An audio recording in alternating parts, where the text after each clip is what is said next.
What's up, guys? I had a chat with Samheart564, who is the developer of the English Community Guide Compendium. We talked about many things, starting with Azur, but ended up venturing into anime as well as other random topics. I hope you guys enjoy the conversation, and go check out the ECGC.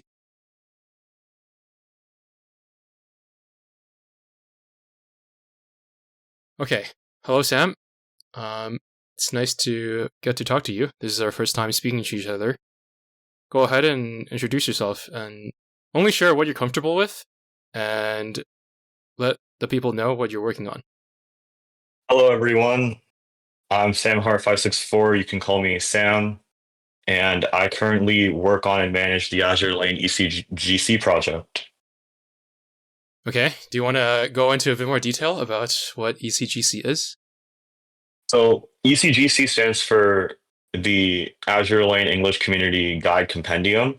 So it's just a bunch of guides that I wrote in my spare time regarding common Azure Lane mechanics that the game doesn't really go into. And so I've been working on it for the past couple years now. Originally, I wrote the guides just in text, and a different developer made a website. But after that developer retired from the Azure Lane community, I took it over, ported over the website, and added a lot more info. Okay, and from what I understand, you're currently working on a major update, right? Yeah. So in September, I started working on ECGC 2.0 because the original ECGC site was very rudimentary and very tedious to update. So I wanted to overhaul the backend experience such that it's easier for me to update, easier to add more guides, and also just adding more information in general. For example, I'm adding a new page, or I'm revamping my SAM valuation page to give way more information than just a ship evaluation. I'm taking data from Miba and Tsuchiguma as well to display all in this one page. And so that's mainly what I've been working on as of right this week. Okay, so is there going to be any other new features that maybe you want to give like a quick leak aside from the ship evaluations, or is that going to be the biggest thing that's going to change with the ECGC? The biggest thing that is going to change is definitely the ship evaluation page, like just that entire page and user experience in general. But you also might have noticed that for a couple of the other ones, like common resource or like the tool section, I've also been adding more sorting and filters just so it's easier for users to find what they're looking for. Okay, awesome. So you say you've been working on the project for 2 years, right? Yeah, that's crazy to think about. Okay, and how long ago was it that you had to become the developer of the site as well? That was actually 2 years ago because I wrote the guides 3 years ago, but then after the one summer where the original developer took my guides and transformed it into a website, he retired from the Azure Lane community because he got bored of Azure Lane. And so for that remaining 1 year, the project was limbo. I kept updating my guides, obviously, but they were text based on a wiki user page, which was fine, but the wiki isn't really meant for hosting Azure Lane guides. So I just wanted to learn web development at that time. So I just said, screw it, let me work on my own website to display the guides. And here we are today. So do you have any background experience with web dev, or you learned it from scratch? I learned it straight from scratch. It was through ECGC where all my web dev experience came from. Okay, that sounds pretty impressive. Yeah. Yeah, what are some challenges you ran into when you were working on the site? So the main challenge was trying to make it as mobile friendly as possible because I mean, I've had experience, and I'm sure many of our viewers and you have had experiences where the mobile version of a site is just really, really bad and hard to interact with, especially when if you're answering questions on Discord or wherever, and you're trying to copy and paste links or screenshots, etc. You want the mobile site to be as good as possible to make that easy as possible. And so that's been the hardest part for me. Okay. Yeah, I do get that. My friend Nico, who made the Azur tier maker, I thought he did a pretty good job, but then once I started showing off the website in my videos, a bunch of people started trying to use it on mobile, which I don't think he made the front end for mobile yet. So I didn't really expect that, but it is a pretty big problem.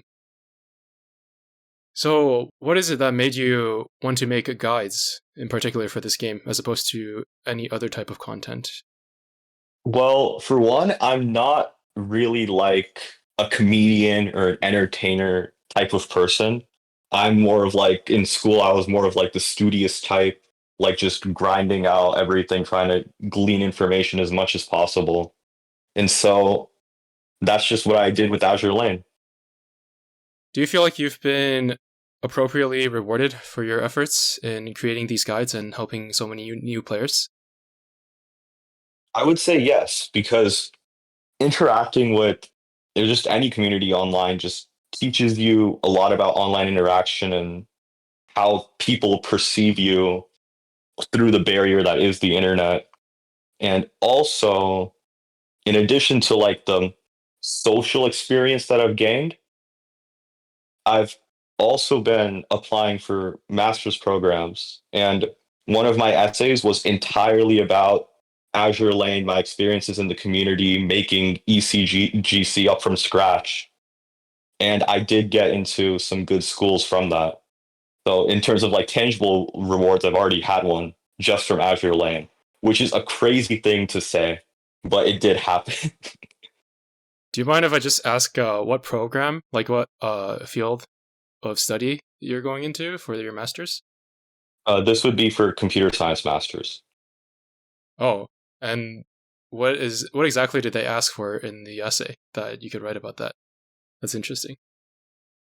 Okay, so the essay topic was broadly about your contributions to a diverse community. And the Azure Lane community does satisfy the requirement of being a diverse community of people all over, all ages, etc. And my work on ECGC has impacted a variety of people of all forms and shapes and sizes, all that. So, yeah. Did you have any concerns about maybe the administration finding things like the Kashino skin or Shinano skin and such things when they look up Azur? Not really, and on the contrary, I think that would have made me stand out more because it's not often that you get an applicant that writes openly about a barely safe for work, sometimes not safe for work, anime style video game that's not like too popular in the grand scheme of popular video games. So in my thought process was it would make me stand out even more. Okay, but what if they saw the Grozny skin with a towel? Uh, that's not my problem. All right. Okay. Let's see. So you've been helping people for probably more than 2 years, right? 2 years ago you started writing the guide, but if I recall, Yeah. you were around in help channels for even longer than that. Were there any times where you felt really frustrated while helping a new player? But looking back at it, it became kind of like a funny story to reminisce about. Or were there any interesting characters you would like to share? You don't have to name them or anything, but Yeah. just any kind of these kind of stories. So, so in terms of frustration, I don't get frustrated when I'm helping people and people act quote unquote dumb or whatever. Because the point of the help channel or any help channel, in my opinion, is if you're going to provide help, you should at least be nice about it. Because if you're not going to be nice, then why even type in the help channel in the first place, right? Like just you can go mind your own thing, you can close Discord, watch YouTube, doom scroll on TikTok, whatever. But if you're going to be specifically in the help channel typing to help people, there's no point in getting frustrated because that doesn't really help the other player at all. So that's the mindset that I have. Hmm. And in terms of funny stories, so I actually do have one that stands out to me. There's this player who shall not be named, Okay. where they were in the Discord for like a couple months, like just asking questions, but they would like block a lot of the common people that were helping them. Like they would ask a question, then get a response that maybe wasn't the politest, and then just immediately block that person. Okay. And so it went through like there's like I think there's usually around like 8 to 10 common helpers, and it got to the point where they even blocked me as well at one point. Huh. And so it got to a point where they blocked all like 10ish people, and they specifically unblocked me specifically because I was the most polite out of all of them. So that was pretty funny. Do you know what it was specifically that made them block you as well? I have no idea to this day. Okay. But my theory is that they realized that since they blocked everyone, they weren't getting answers. And because everyone, all the helpers in the community knew that this person had blocked them, they refused to help them anymore. But even though that person blocked me, I still replied to all their questions. And I think because of that persistence, they finally unblocked me. Huh. But yeah, That is interesting. Yeah, I used to yeah, there's be. a Yeah. I, no, for a long time ago, I was pretty active in a help channel in just one Discord. It was the Discord that turned into an Arknights Discord. But I think it existed before the official Discord. There were a lot of times when maybe I would be helping somebody and then other people would just come in just to argue with the advice I was giving. So I ended up getting frustrated by that pretty early on, and now I just kind of throw my opinions into the void with my videos. But I mean, if somebody does bring up any kind of substantial criticism of any of my points, I do try to address them. But I do just want to acknowledge your efforts in staying in all those different communities with all kinds of interesting and weird people and continuing to help them. those of you who have seen me around Azure Lane Discords know that I've avoided one specific server. Well, yeah, one specific big-ish server, and that would be the Azure Lane Meta YouTube channel Discord server. And the reason for that is because I don't like well, the gameplay information that Azure Lane Meta gives out in his data mine reviews specifically is just not good in my opinion. Like to Azure Lane Meta's credit, he's probably a great person. I've interacted with him before on Discord for data mine reasons. He's very nice, and his voice is also really good. I'll give him that. But the information is just not high quality.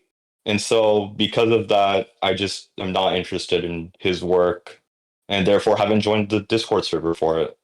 Okay.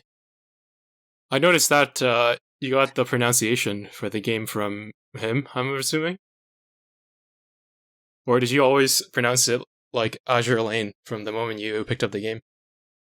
I always thought it was Azure Lane Oh, I thought it was because, Azur because, like, the color, right? Without the E, though? I don't know. Maybe I'm wrong. yeah, Yeah.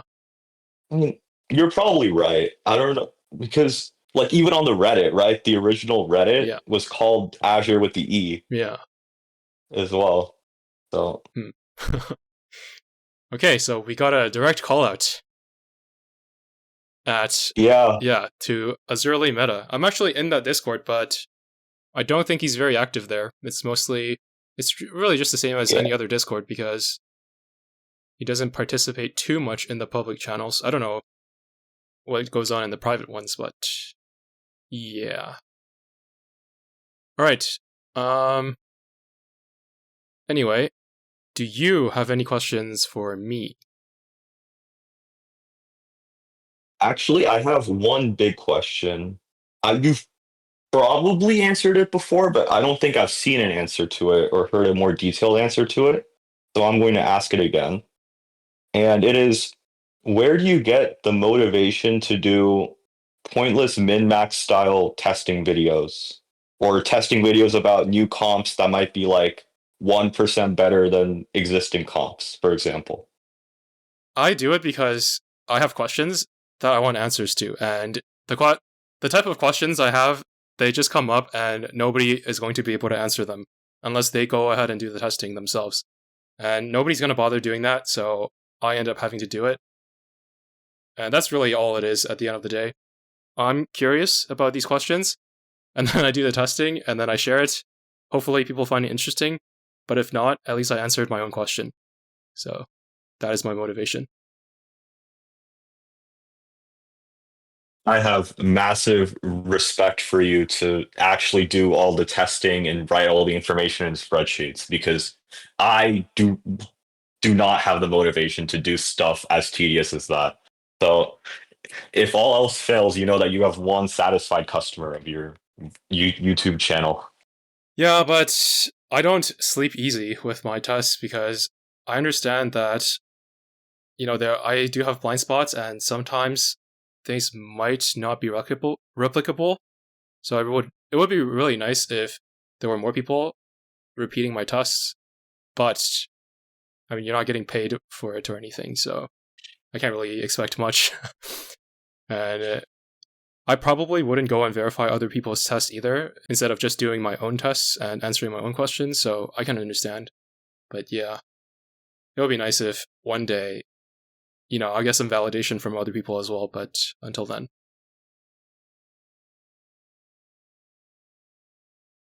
Yeah, I don't know if you've probably heard or seen this before, but there's a developer or group of developers that are working on combat simulators by trying to recode the Azur Lane game engine.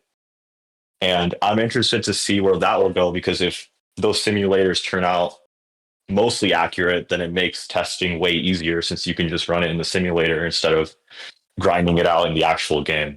But I want to clarify I'm not sure about the legality of this. And I'm also not sure if it's even public yet.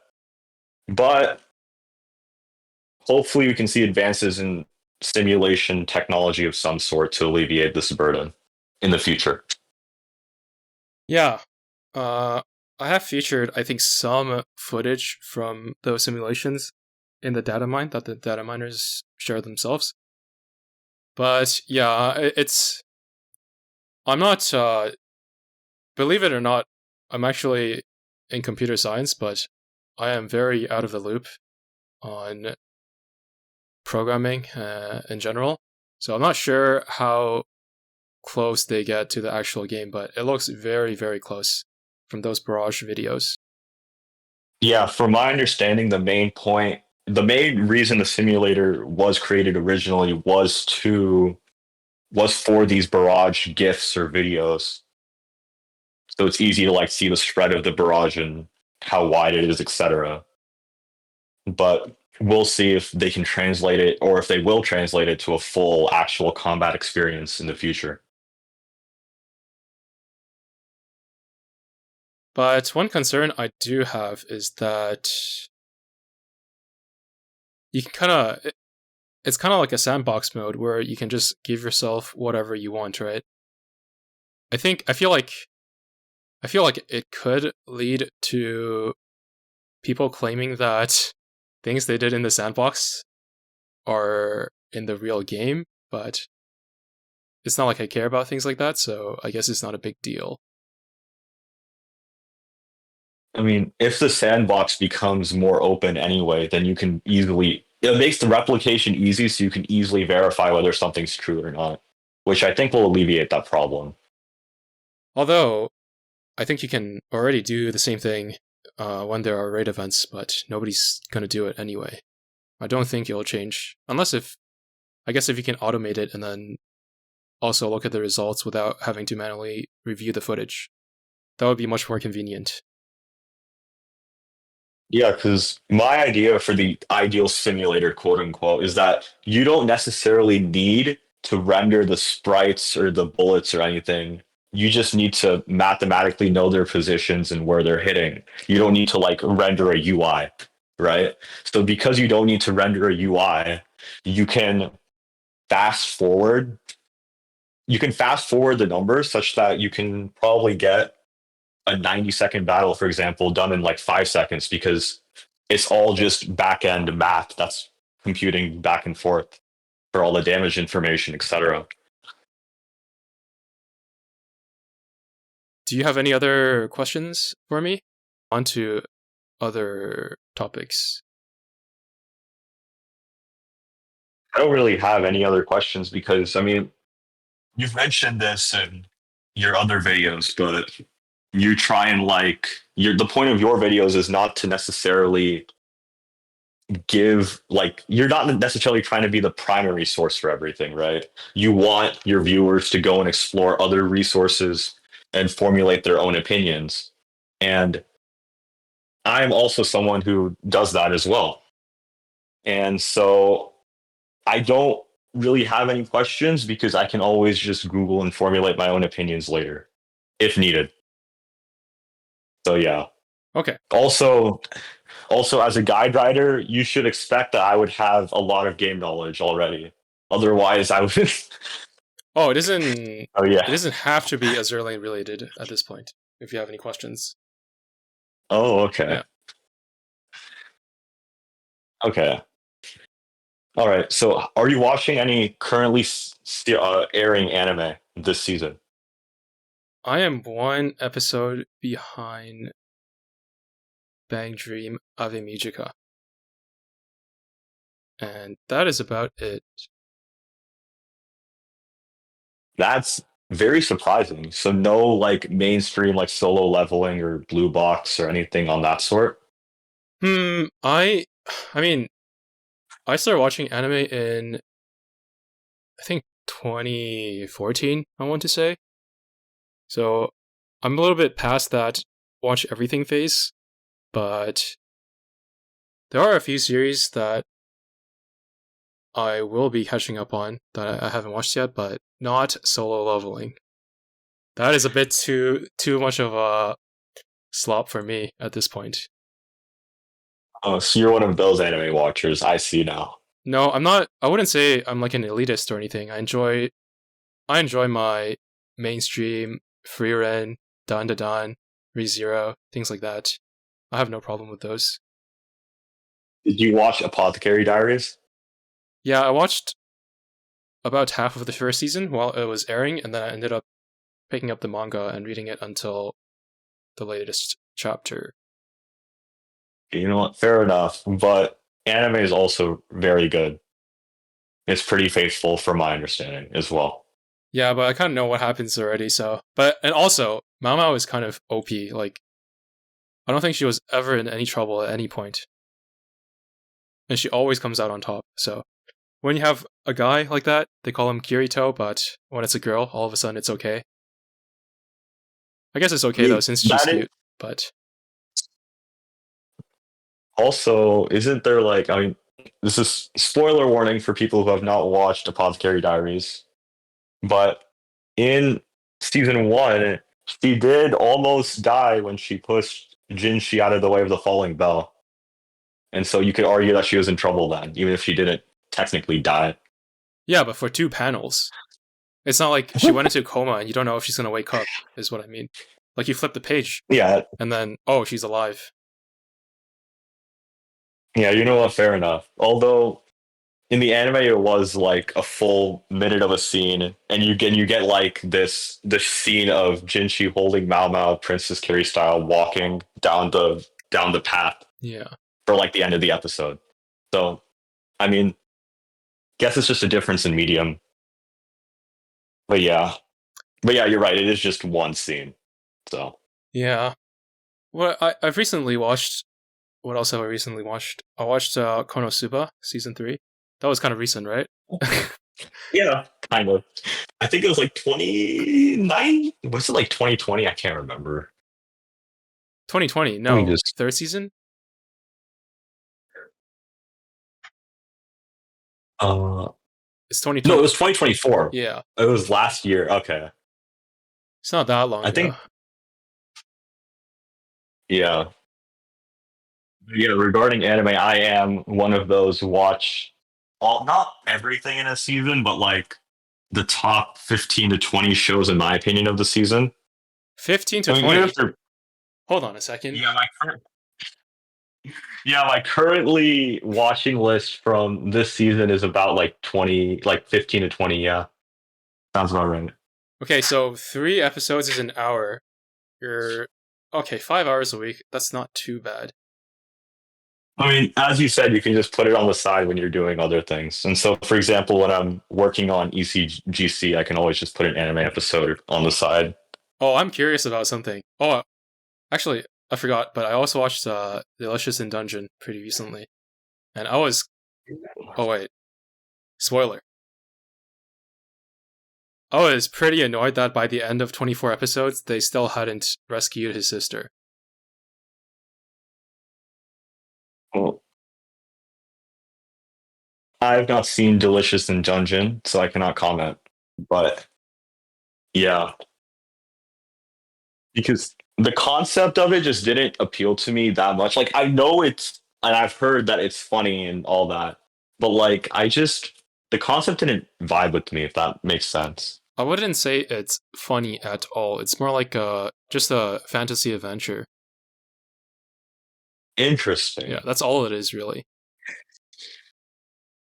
But and there's a decent amount of action as well. So you might have the wrong idea or impression of it. Yeah, maybe I'll check it out later, but it's gonna have to be in a season when I don't have 15 to 20 currently watching shows. But but yeah, There can't be that many good things this season. I refuse to believe. no, they're not all good. It ranges from like borderline passable to like really good. Like for example, my really good shows this season, which would be like stuff like Shangri-La Frontier or Blue Box. And then you also get like your weird shit like the frickin' behemoth at the behemoth reincarnated as like a cat or whatever, and everyone wants to fuck him. But yeah, I have not heard of shit's any of wild. these. I don't know. You have not heard of Shangri-La Frontier? No, Really? I might be super out of the It's loop a at this point. it's a pretty popular manga, shonen manga. It got adapted to an anime. Interesting. So yeah.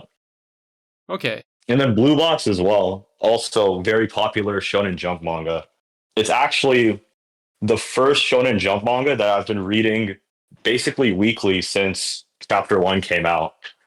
And I'm very happy with how it's turned out so far as a diehard Blue Box fan. I understand that there is a new episode of Blue Exorcist, but you're telling me there's another series called Blue Okay. Box. Yeah, Blue Box it's a Shonen Jump manga similar to Blue Exorcist, but it's more about like sports drama type, like school life, etc. Yeah. And Blue Exorcist is your typical like shonen action, etc.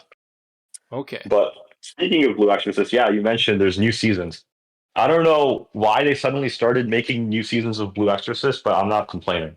So there's that. Haven't seen it either.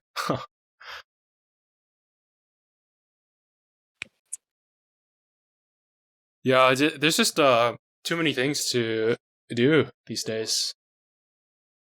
Yeah, I feel that as well. Like there are times when I'm watching a YouTube video and like 5 minutes in, I switch to a different YouTube video despite not finishing the first one. And then I keep going back and forth among like three or four YouTube videos until I finish them all. And this is also while working on ECGC. Like at the same time as I'm switching through all the YouTube videos, I'm switching through all the different stuff I do in ECGC. Like one time, like 1 minute, I'm like working on the same valuation stuff. And then another minute, I'm trying to optimize or change one of the internal logics of a component or whatever. And so, Oh, yeah, I also might have undiagnosed ADHD, but we'll see. yeah, I remember the question I wanted to ask you now. Do you watch YouTube videos on 2x speed? Not, no. Oh, Usually, if it's like, if unless it's like a podcast or like a really really long informative video, like 1 plus hour, I don't watch on 2x speed. Okay. Yeah, But I like yeah, certain podcasts I watch on 2x speed, or like if like for example when I was in school and I would get an assignment to watch like this 3 hour TED talk or whatever, I would watch that on 2x speed, or even like 4x speed with subtitles on. you have to watch But TED yeah, Talks for your classes?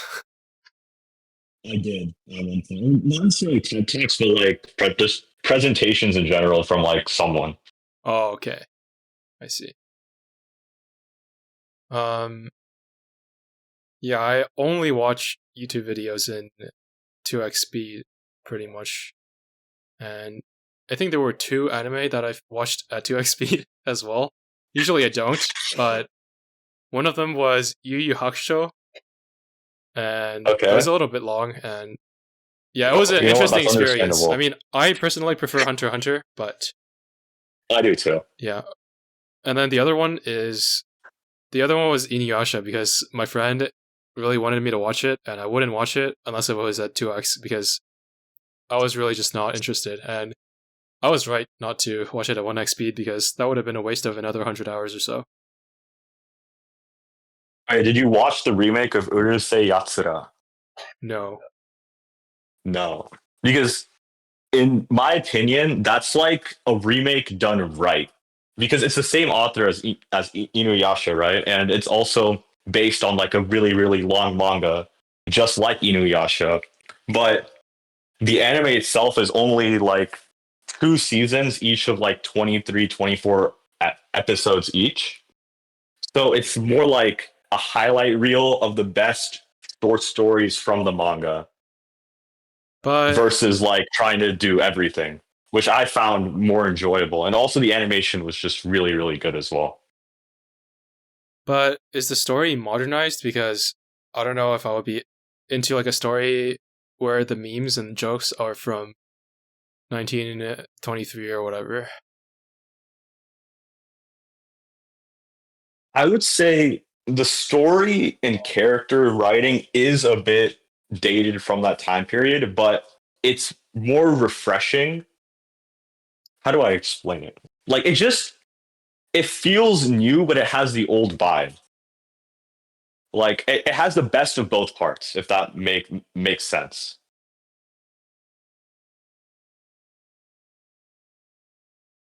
Hmm. Is it? It is a comedy, right? It is a comedy. Hmm. Yeah. My standards for comedies are quite high, I will say. Yeah. You do sound like that kind of guy. No offense, but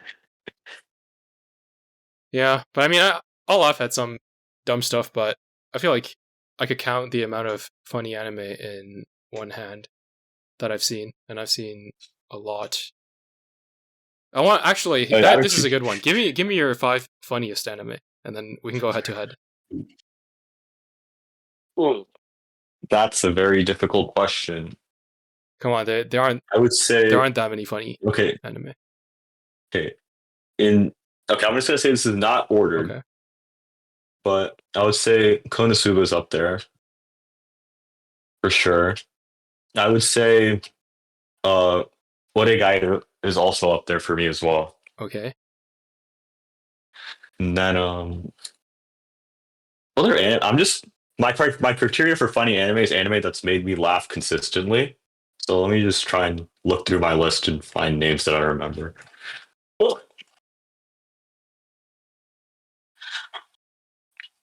you know what? I'm looking at my list. I don't really watch much comedy now that I'm thinking about it. No, you do. You do watch a lot of comedy. You just don't find them funny, and that's okay. I just Neither don't do find I, it. You know what? and neither do I. But I can name off. I can at least name off a few. I can at least name off 5. I mean, come on. Uh, okay. First is Danshi Kokosei no Nichijo.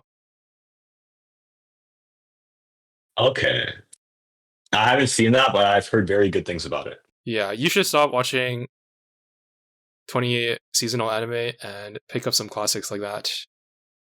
Number 2 would be Saiki Kusuo. Okay, same thing as Dan Shikoku Se no Nichijo. I've heard good things about it, but haven't seen it. Yeah. I guess if you do watch those, then your standards would go up as well, because I know Konosuba is supposed to be funny, but it's like a little tickle, compared to those. And then Yeah. after that, there's a few. Have you seen Barakamon? No, Okay, I have not. that's another one. One Punch Man, I would say, is pretty funny. And then Yeah, maybe Hinamatsuri. interesting. I have not watched like all of them except for all the ones that you listed, except for One Punch Man. Also, So there you before I go. forget, Non Biori is pretty funny as well. How do I say this? I'm not into like slice of life anime with no clear plot progression like Non Biori or Nichijou. Like, I mean, Nichijou, I watched the first No, episode no, and no, I no, thought no. it was. That's a different. Yeah. Nichijou No, no, no. is. I know Nichijou is different from Dan Shikoku Oh, Sei no okay. Nichijou. I'm talking about Nichijou, like the actual series, because Nichijou is normally like one of those series where people are like, "Wow, this is one of the greatest comedy anime of all time." Yeah. Because it's so funny. But it doesn't appeal to me, even though it is funny, and I know it's funny, and I No, know no, if no, I no, no. Don't watch say that. the Don't say entire that. I have a controversial opinion about that, but I didn't find it funny at all, okay, and I dropped it in 2 episodes. really, I could not get into it at all. So I dropped it because, yeah, I mean, I also couldn't get into it, but not because it wasn't funny. It was just that I just don't watch series with no plot progression that often. No, man, no, man. It's okay. If it is funny, there's no way you would drop it. Okay, you don't have to cook out and say that it's funny when it's clearly not. Nobody's gonna come after you.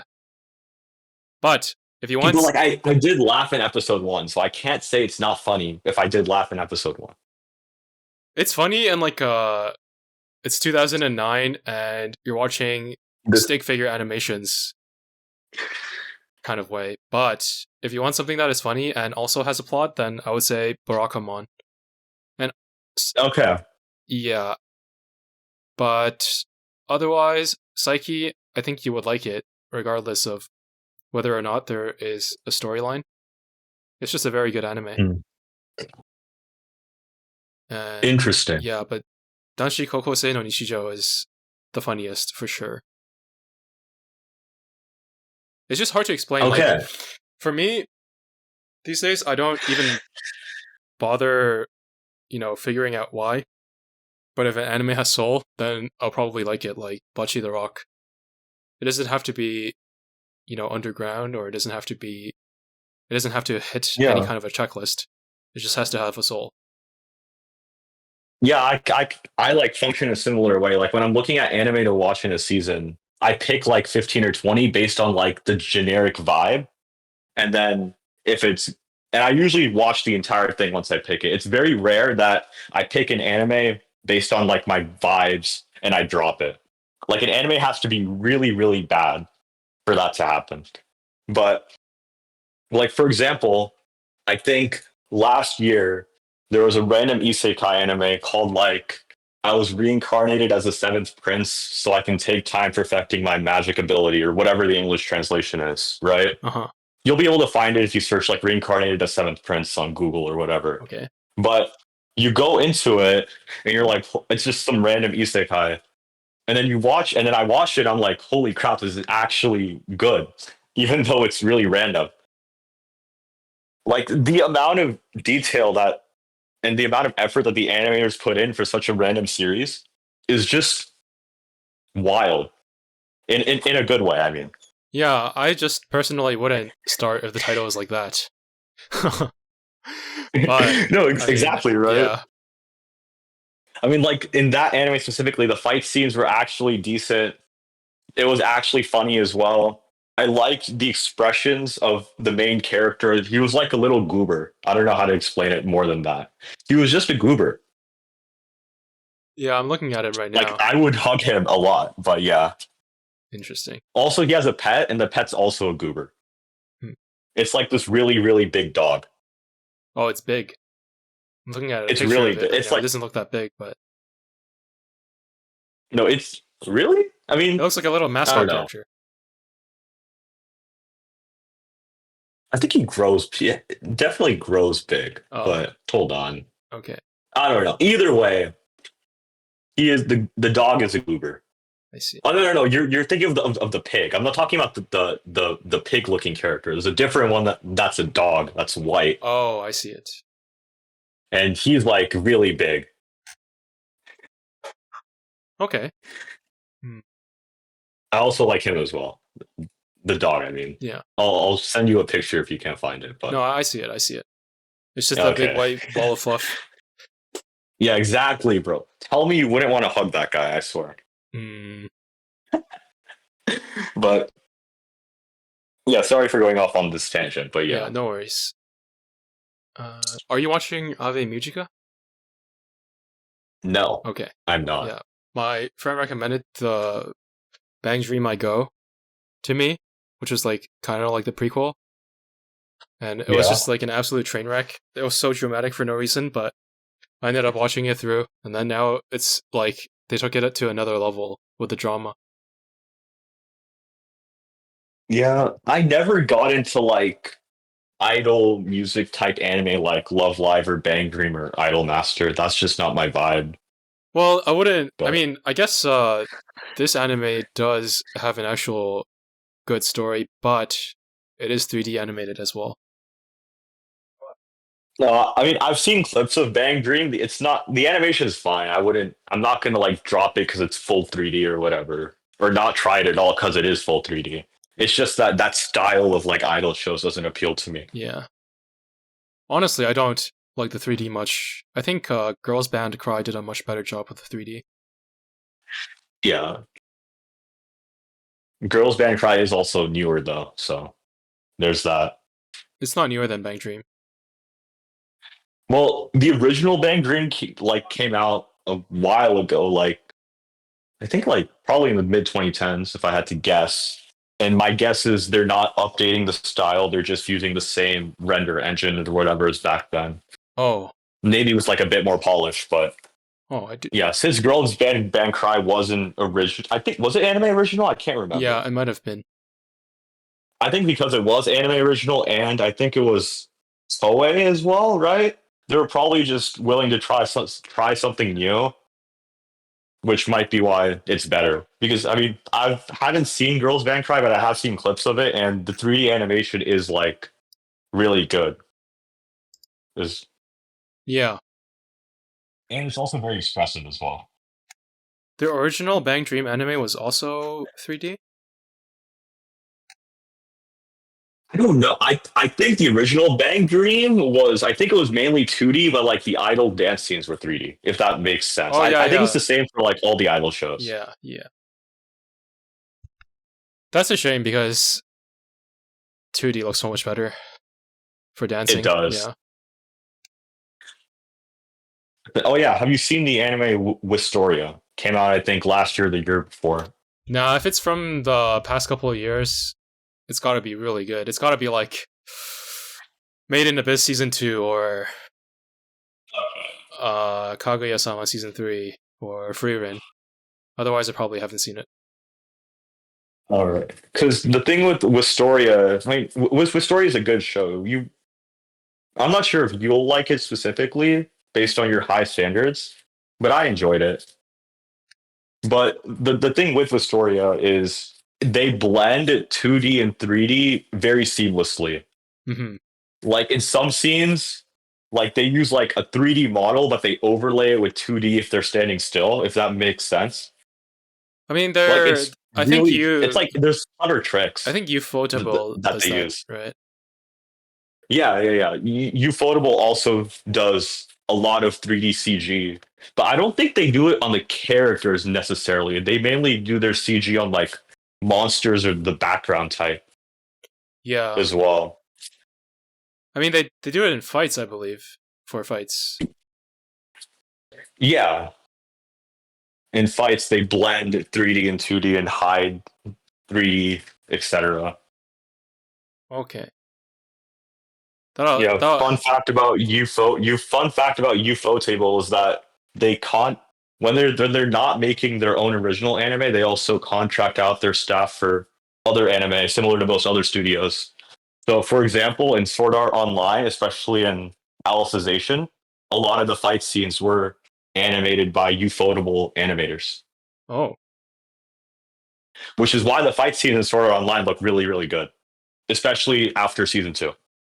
yeah, that was like my first legit anime, like many people, but I have grown past it over the years. My first legit anime was actually No Game No Life. Uh, I like the prequel movie better than the actual series. Really? Yeah. I like the actual series better, but that's just me. Okay. No season 2 though, very sad. Do you play any other games?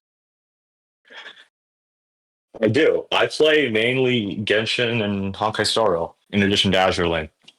Those are like my three big games that I play. And I also dabble in Pokemon and Minecraft. I used to play those a crap ton when I was younger, but now that I'm older, I've not played them as much. I still watch like Pokemon and Minecraft content creators on YouTube, but I don't really play myself anymore, if that makes sense. But with stuff like Wait, Genshin and what? Honkai Star You Rail, mean, what do you mean if that makes sense? Like, if it makes sense, you don't play the games? no, like I don't play Pokemon or Minecraft anymore, but I still watch content creators in those Yeah, spaces. yeah, it makes sense. But with Genshin and Honkai Star Rail, I am full try hard sweat in the actual game, and I also watch creators for them as well. Like, do you whale or? No, I don't whale. Okay, okay. The most I've whaled, quote unquote whaled, was I had $15 of Google Play credit, so I used it to buy the Hu Tao skin that was recently added. Oh, That's the extent of my spending in Genshin or Honkai Star Rail. I thought those games were just made for you to spend money. Well, they are. I mean, Genshin is notoriously one of the games that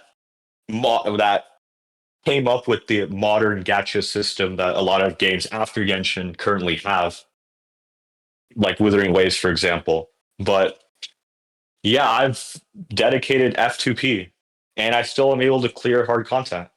So Do there you you go. do you also go free to play in Azur Lane too, or Yes, I'm fully free to play in Azure Lane. holy I have not. If you look at my account, I still have the one time Saratoga thing in my events list.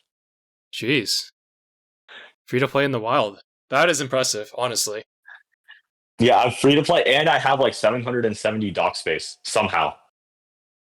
Would you consider spending money if you had a lot, like if you were rich, or is it just like a something in your psyche doesn't allow you to?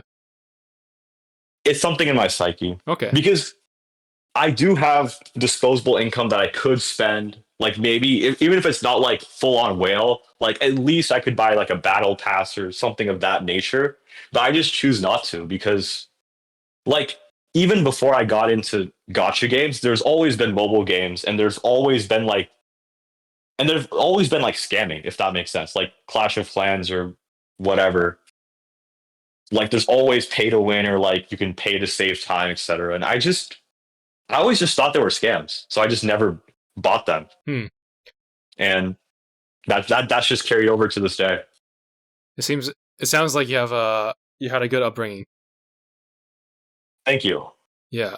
Uh, well, maybe hopefully one day you'll be so rich that you won't even think twice about buying every single skin that comes out in an event. Maybe, but even if I am still rich, I will still adhere to my principles of I know that nowadays the economics of game development is not what it was back in the day, but I wish we could go back to when there were no microtransactions and you just pay one time $40 to $60 for the game and call it a day. But unfortunately, due to economics of game development, which this is not the video for, there's many other videos on YouTube you can look at for it. it's just not feasible for developers to spend so much money on games without expecting some type of microtransaction. Otherwise, they just can't justify it anymore, which is sad. You should pay game developers more, guys. Come on. Well, the thing that I will always insist is quality over quantity. I think there's just too much of a pressure to always produce new things that you can't, the developers aren't really taking their time to make something that can stand the test of time. They're like, maybe they're too scared to put everything into one project and have it fail. But I feel like it Well, yeah, probably that's stems from definitely that. an issue. However, I feel like for Azur, it's more like a art gallery. Like you walk into an art store and then you just buy the art that you like to support the creators or the artists. And it really just starts and ends there. It's not like you're buying a chance for something, right? Yeah, but if I like the thing is right, if I wanted to support the artist, I would just like buy the artist merch specifically from their website because then I would get a tangible art product that I could display or somehow use and get value in the real world. Whereas, like, if I buy an item inside Azure Lane, for example, there's no guarantee that the money doesn't end up in the hands of some grubby businessman, C-suite executive person, right? Well, I'm not going to badmouth Yostar here, but maybe you have a point. I mean, I have nothing against like businessmen or the game developers themselves, right? It's just that if I want to spend my money, I would rather spend it directly on the artist or the physical merchandise instead of like game stuff. Like for example, I have bought items from the YoStar store before. Like I have a Helena keychain, for example. But because it's a physical object, I can justify it because like, hey, I'm using it, I'm displaying it, I'm getting value. But if I buy something in game, then I don't have that like guarantee, if that makes sense. Hmm. But there's some artists that are like in house. So, I understand there are some artists that had their own careers outside of the game, but some of them are in house with Manju, I think. In which case, you don't really have much of a choice, right? They kind of rely on you. Yeah, but as I said earlier, I'd rather just buy physical merch from the YoStar store instead of in-game items, if for the same value. But then you're paying for the manufacturing as well as the shipping. Which is fine. Or, for example, I got my Helena keychain at Anime Expo because I went in person and bought it. So then I don't have to pay for shipping. I just pay the one-time purchase of like $10 or whatever, and bam, acquired. Very easy. I see. Yeah, I just don't really see that divide between in-game and then a physical object because I feel like, they're both equally meaningless. If you say that the virtual token is meaningless, then at the end of the day, even the physical keychain is just a piece of acrylic, right? Yeah, I see what you mean, but my brain is just hardwired to think that physical in the real world is inherently more valuable than than anything in the digital world. So Okay. that's just how I am. Yeah. I can see the logic that you and other people are making where the digital could be seen as having equal or greater value than the physical object, but that's just not how I perceive it. And Well, but yeah. it did save you a lot of money in those particularly predatory games, so it treated you good, I would say. Yeah, I mean, it is from the predatory games. Like I somehow had a brain and was like, holy crap, these digital things are predatory, and that just skewed my view on digital purchases for my entire life so far. Okay. And you said you also used to play Minecraft and Pokemon.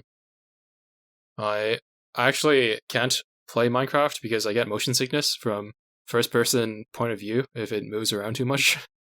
So, Really? yeah, I get a really bad headache. I've tried playing it with some friends, but I just couldn't. But Was it? Do you? I know Minecraft. I'm not sure if they had it back in the day, but I know in recent versions of Minecraft they have a lot more accessibility settings. So maybe you could get back into it or try it again with some of those settings to alleviate your burden. But No, I think it's just I don't know if they would help. Like any kind of first person game, it could be like Overwatch or Counter Strike. If the field of view has to move around to look for stuff, I can't really do it. But I mm, was really, really into Pokemon when I was a kid, though. Do you play like the VGC format, or do you play singles? no, I played on Showdown a lot back in the day. Okay. In addition to like physical games as well. So did you play OU mostly? Yes, I did. I played like Gen 7 and Gen 8 OU were like my peak, my quote unquote peak showdown days, even though like my peak showdown rating is like 1400 something on Gen 8 OU. Okay. So there you go. I don't know why I never got into actually playing on Showdown because I know that's the type of game that I would actually be really good at. And it's the same, I think, for Hearthstone as well. When it first came out and it was quite popular, I don't know why I kept playing League of Legends. I should have just switched to Hearthstone, but I never ended up playing. And yeah, it was a wasted opportunity. I think I would be really good at those turn-based strategy games if I actually played them, but instead I played League of Legends, and in that game, there's a little bit more of a reliance on reaction speed, and I feel like my reactions are not the best. Yeah. Did you play any like physical handheld Pokemon games like on a Game Boy or DS of some kind? Yeah, I played Emerald and Fire Red and Platinum and Black 1, and then after that, because you had to constantly upgrade devices, I didn't play until Ultra Sun and Moon, and that was the last one that I played. Yeah, I'm in a similar boat. My first Pokemon game was Black One in like 2010, 20. I think it was 2011 when it came on the US. But yeah, I played Black One and then I played one game every generation since then. So I played Black One, I went back and got Platinum as well because it was also on DS. Then I played Pokemon Y, then Alpha Sapphire, which was Gen 3 remake. And then I also played Sun, but then after that I stopped. I still don't even own a Switch as well. When I when I was young, I think like Emerald and Diamond and Pearl, those were the days when kind of everyone was into it, but I don't know what it's like to be a kid anymore, so No, I think Pokemon is still very popular, even as a kid, even for kids I nowadays. see. So Yeah. I was under the impression that they were all of them were just into like Fortnite or Fall Guys or something. no, yeah, there are like Fortnite and Roblox are very Oh yeah, popular, and Roblox. I mean it's because those games have like user created mini games within the game engine, if that makes sense. And so it's very easy to either create something and publish it or just play an already existing creation that someone else did. And so there's just a lot of versatility. Okay. All right. Do you have any final words, or do you want to give anything or anyone a shout out? I started playing Azure Lane in late 2018 after I saw a YouTube video sponsor talking about Azure Lane, and I thought, F it, let me try downloading and playing it. And I did not expect that it would be have such an impact on my life 6 years later, basically. And so, thank you for having me on the channel, Jimmy. And I'd like to shout out ECGC, of course. You can find it at samheart564.github.io/ECGC. And in addition to ECGC, I also want to shout out MrLar's ALDB as well. In addition, because while ALDB is also very good, he also has a list of database style JSONs that power ALDB, which he made open source, which he has graciously let anyone use for their own projects, and so I'm using it for ECGC as well. And so, yeah, thank you once again for having me. It's been a pleasure talking to you. Yeah, and those links will be in the description of the video if I post it. Of course. And all right, it was nice talking to you. Good luck on your master's pursuit. And yeah, I look forward to the ECGC update. And when you do update it, let me know so I can make an announcement letting people know. Thank you. And if you are going to make this a full-on series, maybe we can revisit in a year or two and see where things have ended up since then. Yeah, sure. I would love to talk to you again as well. Yep. Okay, that was fun. Good night. Good night.